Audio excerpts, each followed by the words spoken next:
ओम नमः शिवाय मित्रों, हर हर महादेव। कैसे हो आप सब?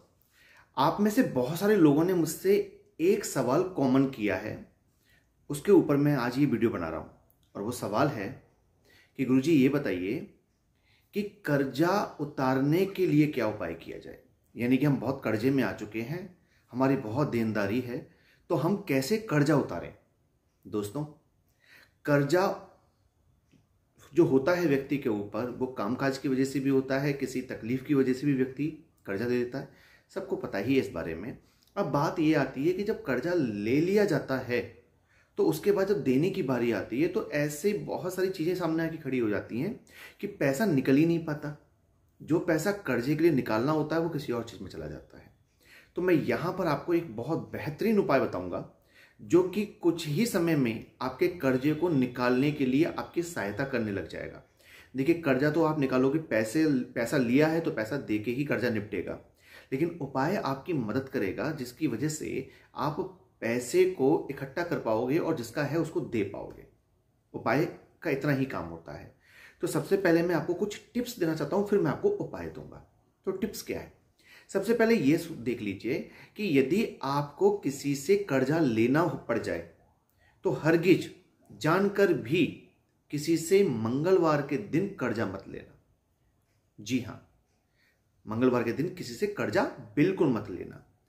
और किसी को कर्जा देना पड़ जाए, यानी कि आपसे कोई हेल्प मांगने आया और आप किसी को पैसा देना चाहते हैं, हेल्प करना चाहते हैं किसी की, तो उस व्यक्ति को बुधवार के दिन बिल्कुल भी पैसा मत देना। जी हां, आप हेल्प करिएगा, मैं हेल्प करने की मना नहीं कर रहा हूं, लेकिन बुधवार के दिन किसी भी व्यक्ति को पैसा उधार मत दीजिएगा। अब आपके ऊपर कर्जा है तो आप अपना कर्जा निपटाना चाहते हो, तो जिसका पैसा आपको देना है उसका पैसा हमेशा मंगलवार के दिन दीजिएगा। ठीक है ना? यहां तक कि आपके जो खुद के खर्चे भी हैं, आपको जो बिल भरने होते हैं, बिजली का बिल है, कोई किस्त आपकी कट रही है बैंक से, कुछ भी है, तो वो भी आप मंगलवार के दिन ही दीजिएगा। ठीक है, ये टिप्स थी। अब मैं उस उपाय पर आता हूं जिसको करेंगे यदि आप, तो आप कुछ ही समय में ये महसूस करेंगे कि अब मैं आसानी से कर्जा निपटा पा रहा हूं। ठीक है, तो उसमें से पहला उपाय उन लोगों के लिए है जो प्रत्येक रोज मंदिर जाते हैं मतलब, ठीक है ना? लेकिन यहां प्रत्येक रोज की आवश्यकता नहीं है, मुझे सिर्फ मंगलवार के दिन आपको मंदिर भेजना है। मंगलवार के दिन भगवान शिव के मंदिर जाइए और शहद यानी कि मधु से भगवान शिव की शिवलिंग पर ओम नमः शिवाय बोलते हुए, ठीक है ना, अभिषेक करिए और उनसे प्रार्थना करिए, बोले हाँ जल्दी से मेरा कर्जा निपटवा दीजिए या निकलवा दीजिए। ठीक है, ये नियम मंगलवार की मंगलवार चलने दीजिए। अब दूसरा उपाय, आप ये उपाय करिए, साथ में आप ये उपाय भी करिए जो मैं दे रहा हूं। ये वाला उपाय मैं सभी के लिए दे रहा हूं, जो मंदिर जाते हैं उनके लिए भी, जो मंदिर नहीं जा पाते उनके लिए भी।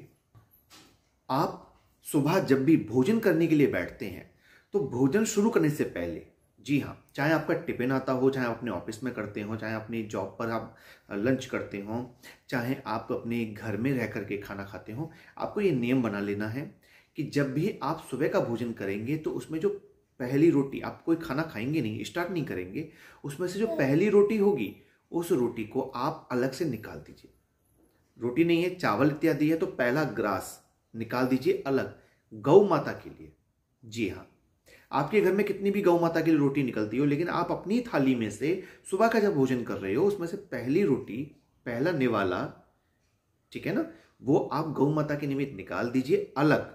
ठीक है, और फिर अपना भोजन कर लीजिए, लेकिन उस खाने से हाथ मत लगाइएगा झूठे। ठीक है, पहले निकाल दीजिएगा। अगर आपके आसपास आजू बाजू कहीं गौ माता रहती हैं तो आप पहले उनको दीजिए भोजन करने से पहले, अपनी थाली में से निकाल के। ठीक है, उसके बाद आप भोजन करिए। अन्यथा दूर है कहीं तो आप पहले भोजन में से वो निकाल दीजिए, अपना भोजन कर लीजिए, हाथ धो के उस भोजन को लीजिए और गौ माता तक उसको पहुंचा दीजिए। रात्रि में जब आप भोजन करने बैठें, ये उपाय दिन का तो हो गया, लेकिन जब रात्रि में आप भोजन करने बैठें तो आप अपना खाना पूरा खा लीजिए और पूरा खाना खाने के बाद आप लास्ट वाली रोटी को छोड़ दीजिए, वो नहीं लेनी आपको। यानी कि एक रोटी एक्स्ट्रा लीजिए अपनी थाली के अंदर और उसको खाना नहीं है आपको, उसे छोड़ देना है। और उसके बाद खाना फिनिश हो गया आपका, उसके बाद उस रोटी को लेकर के आपके घर के बाहर आइए और सड़क के आवारा कुत्तों में से आवाज देकर कुत्तों को वो रोटी डाल दीजिए। ये नियम बना लीजिए रोजाना करने का। फिर देखना कुदरत जो है ना आपकी मदद करने लग जाएगी आपका कर्जा निपटाने के लिए। बहुत सटीक उपाय मैंने आपको दिए हैं, इन्हें करिएगा। और एक बात ध्यान रखिएगा कि इस वीडियो को अधिक से अधिक लोगों तक पहुंचा दीजिएगा, ताकि बेचारे बहुत सारे लोग ऐसे हैं जो कर्जे में डूबे हुए हैं, उनको आवश्यकता है इस उपाय की, और आपके माध्यम से एक पुण्य का काम हो जाए। वीडियो को यहाँ तक देखा है तो कमेंट में ओम नमः शिवाय जरूर लिखिएगा। आपका ओम नमः शिवाय देख करके मुझे बहुत प्रसन्नता होती है। मैं हर कमेंट का आंसर भी करता हूँ, चाहे मैं लाइक करके ही क्यों ना करूँ। ठीक है मित्रों, मैं जल्दी मिलता हूँ आपसे, तब तक अपना ध्यान रखिए। नमस्कार।